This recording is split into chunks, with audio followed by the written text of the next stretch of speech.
I've done it.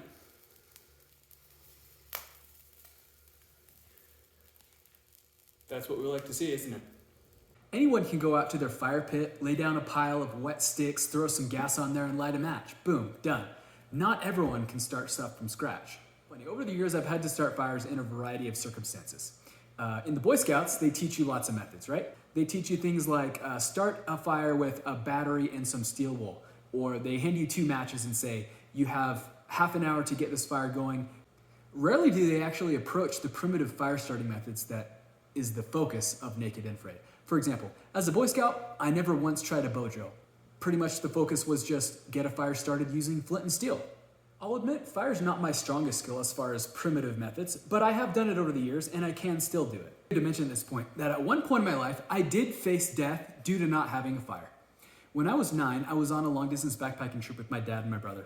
It was the end of July, we were hiking through the Cascade Mountains in Oregon, and we hit a freak snowstorm. We're about 20 miles from our injection point and probably 30 or so from the point where we could take out.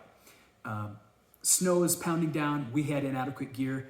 I ended up getting hypothermia. We couldn't get a fire started because everything was so wet and cold. Since I'm sitting here today, obviously I survived, but it was difficult and I got through it. To this day, I remember how terrible that was and I never want it to happen to me again. So I always make sure that we have a fire. So let's get to it.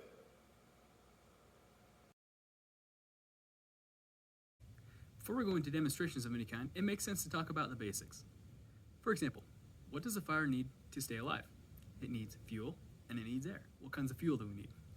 We need tinder. Small, fluffy, dry stuff. The lighter and the drier and the fluffier it is, the better. For example, here's some cattail fuzz. Look at how fine that stuff is. Pack that into a little ball. Another really good idea is any kind of wood shavings. This is some really fine stuff that you can just carve off of a stick with a pocket knife and let dry. All of that should be combined to make what we call a tinder bird's nest. This is essentially a home that you're making for a spark or an ember that once you have that created, you can just set it in the home, set it in the nest, give it a little air, and it should come to life. As far as fuel goes, you go from fine to coarse. This stuff here, super fine. This stuff's getting a little bit coarse. You can see in my tinder box here, I've got some even bigger sizes of wood shavings. As soon as the nest is lit, you come up with bigger stuff. This is called kindling. Slightly larger, but extremely dry pieces of wood that you add right on top of the bird's nest that's on fire. Once you have the kindling up in flames, you can start adding bigger stuff. Stuff the size of a finger or your thumb. Ultimately, once that's all burning, you can start adding bigger stuff the size of your arm or leg, that kind of stuff. The key is that anything you use should be warm and dry.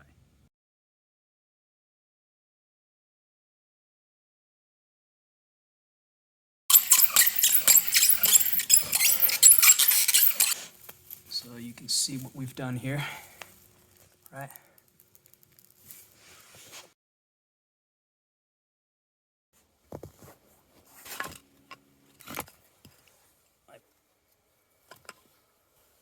Actually lost my coal. Unbelievable. Ironically catches fire more often than loadable crap. Get hell. A little black coal. Come on, please.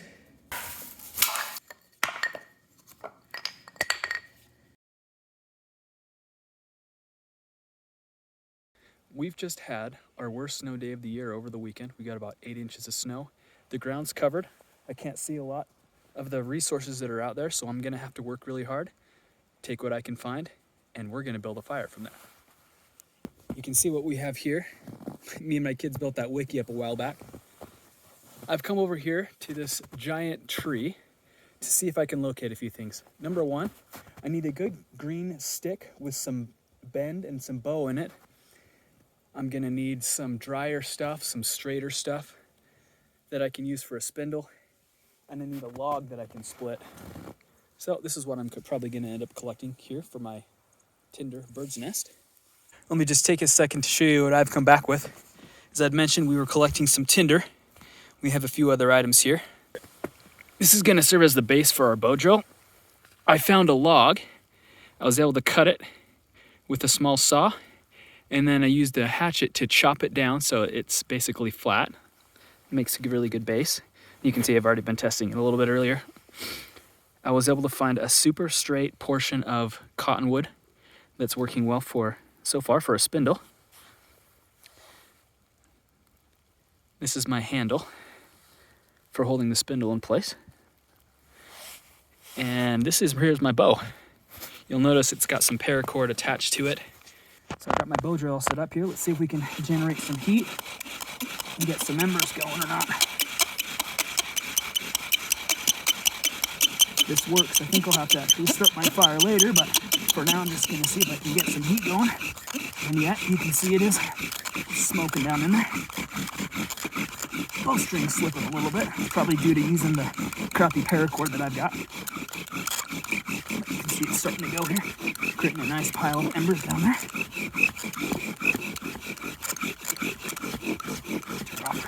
So what I've done is I had to wait a few hours to let my tinder dry out.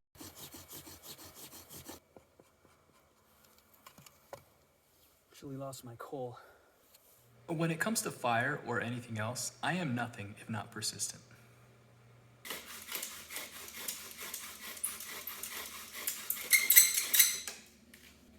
Unbelievable. Oh. No. Under normal circumstances, this coal should be lighting that tinder on fire. My tinder's not good enough. I'm out here doing a little bit of foraging today for materials. As I'm talking about is these bad boys right here. These are just cattails. Cattails are extremely useful as a source of tinder. See this little fuzz that you take a little spark to that and that goes up like a flash. In addition, these cattails, the stems are extremely useful for doing hand drills because they're not only super round and have a small diameter, but they're also very smooth, so you don't end up with blisters.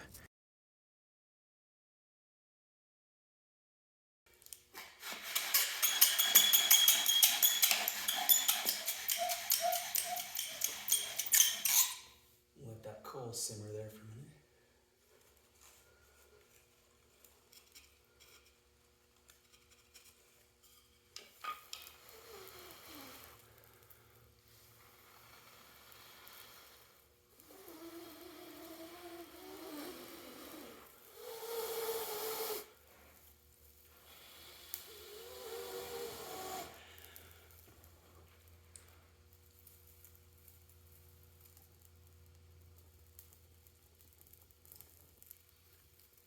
I have done it.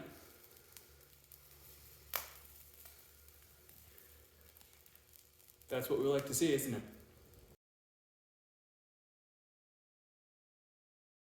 I'm going to show you how unbelievably easy it is to start a fire with one of these practically dollar store flint strikers. Let's see how this bad boy goes up.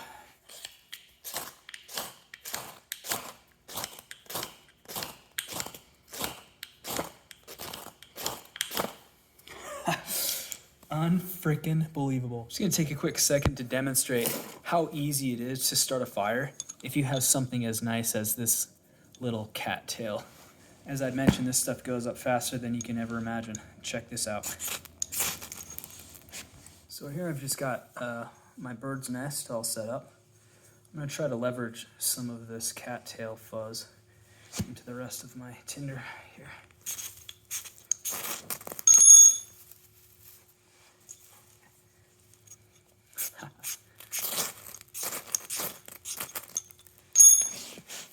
So you can see what we've done here, right?